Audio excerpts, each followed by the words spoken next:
We worked on the house over the years, making improvements here and there. Uncle Ray put up the cupboards on the landing, and they are still there all these years later.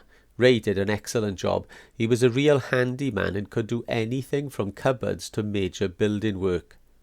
Bamper thought he could follow his little brother and tried to put another cupboard on top of Ray's. He was happily banging away doing his little cupboard when he called me for something. As I came into the passage at the bottom of the stairs, dear God, there was a noise, and all I saw was large chunks of the upstairs wall coming down on top of me. I think the problem was that he was using 12-inch nails in a 4-inch wall. Mind you, that one is still there too. It did stay up in the end, but he didn't half. He used to botch some jobs around the house. I used to pray that he would forget some of the brilliant ideas he had for doing odd jobs, because he'd make a mess of everything he attempted. We've had some laughs over the years. I was talking about Paul just now, and something popped into my head. It was about the time him and his mate, I think it was Howie Evans, went for a ride on a bike. 2 boys, 1 bike. Up in Forest Park Cross they went past a policeman, and Paul thought it was a good idea to wave and shout at him. They caught them. They went to court and they fined him. Anything a bit hot and dangerous, Paul was there. I had a note once from Gendro School asking me to go and see the headmaster, Mr. Hitchins. He had been told that Michael had killed a cat and skinned it. I told him I couldn't see him doing such a thing, as he liked animals. Later in the day, Sarah Collins from the top of Weeg Road came down to see me to ask if I knew who had started this rumour. I didn't have a clue. Sarah explained that her son Paul, who was very friendly with Michael, had made this story up because he thought it would be funny. When Mike was about 11, I had a hysterectomy, and one day I asked Bamper to cut my toenails, as I couldn't move very well after the operation. As soon as he started, I said it was hurting, but he said it was just because I was tender after the operation. Next morning I came down with a struggle, as I could hardly put my foot on the floor. Bamper had a look at my foot and said that it did look a little bit bruised. He said, "If it's still sore after I come back from the Swans, I'll take you to the hospital." Well, I thought that was really marvellous, putting the Swans before me, but he always has, really, and I've got used to that over the years. He came back and my foot was no better, so he took me to Singleton Hospital. I had x-rays and we found that he had broken one of my toes and fractured another. They asked where my husband was, and no doubt expected to see a 7-foot giant with hands like shovels. Well, they had a look at him and came back into the room laughing. Another night we were in bed with Bamper reading one of his favourite Louis L'Amour cowboy books. He put the book down and we drifted off.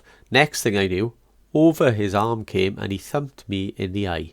He said he was having a fight with a cowboy in his dream, and as he punched his opponent, he hit me. It was a bit suspicious, though, because he knew straight away what he had done. Our Paul got married when he was 21 and was separated before he was 22, as his wife ran off with someone else, but we won't talk about that. As he got older, he went through a drinking spell, as everybody knows, but then he got married, divorced, and he was courting a lovely girl called Helen, but everything fell through there. He worked in the IMI with Bamper for 9 years, but he was always late, and used to let him down a lot, and in the end they had to sack him. He always said there was life after the IMI, and even though we tried to get him to see what a good job and well-paid job he had, he never realised. He found it hard to get another job as good as that one. He moved back in with us after splitting up with his first wife, until he settled down with Mair about 3 years ago and moved to Morriston. They seem to be getting on well. Carol is 4.5 years older than Michael and 3 years younger than Paul. She left school and started work in Hodges, the sewing factory in Forest Park, and also was a black and white silver service waitress with Auntie Pauline and Auntie Beryl. She met Michael Kift from Townhill in Hodges and got married when she was 20. Nicola was born in due course, and she is 22 now.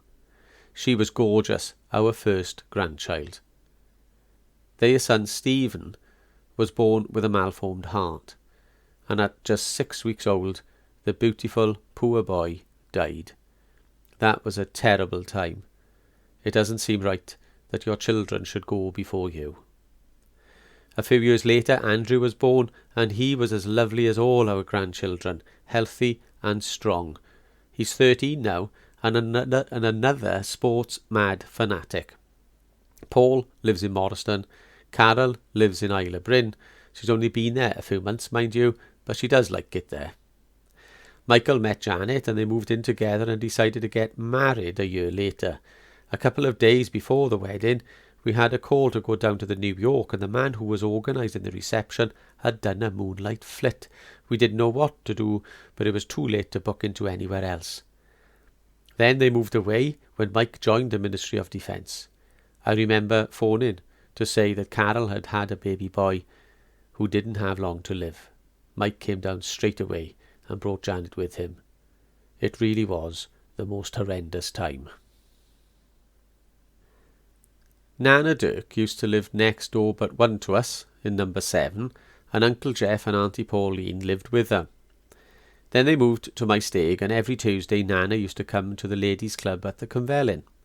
She would come here and then stay over with her sister-in-law, Auntie Annie. What a lovely lady she was. Auntie Pauline would come and collect her then on the Wednesday. It wasn't like living in the Weeg for her, though. She knew everyone around here. One time at Auntie Liz's, she had a nasty fall and hit her head. It wasn't long after that she died, on the last day of May 1982. Nan used to say to Carol, "Hurry up and have this baby. I've got a feeling I'm never going to see a great-grandchild." Nicola was born a few months after she died.